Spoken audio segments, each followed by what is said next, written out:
Hey Liz, this is Patrick Allman from Playmakers, and you want to know about custom objects, what they are, and what their use case would be.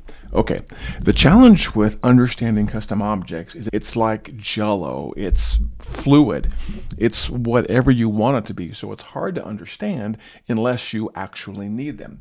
But here's the case for it. If you're a real estate agent and you're using HighLevel, when you go into HighLevel, the only thing you have are contacts, which are buyers or sellers that you want to close, and you have opportunities, which are usually deals or houses.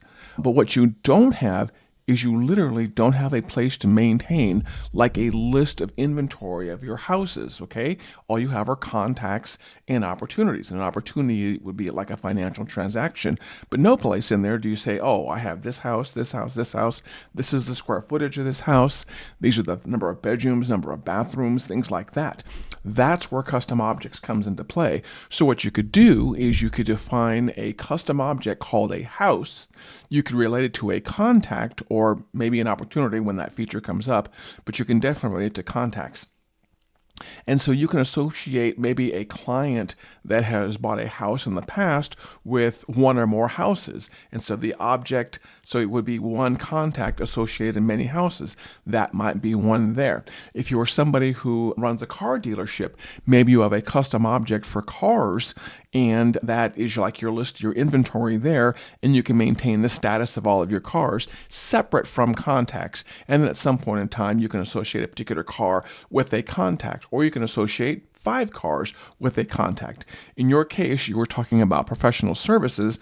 And so in that case, because I'm in professional services also, it becomes a little bit more challenging because in professional services, we're usually selling our time or our expertise. And there's nothing there really to have a many-to-one relationship with. So in professional service, it's a little bit harder to understand. It comes into play more when you have several of a thing that you want to associate with a person, or when you have multiple things you want to associate with each other, if that makes a little bit more sense. And also, by the way, the only reason I want to make this video is because I'm playing with Descript and I'm trying to get better at it. So this gave me a chance to do this. Whether it's you or somebody else, let me know if this helps explain custom objects a little bit better. I've got some videos on this on YouTube, but hopefully, Liz, that'll help you understand where you could use custom objects. Take care.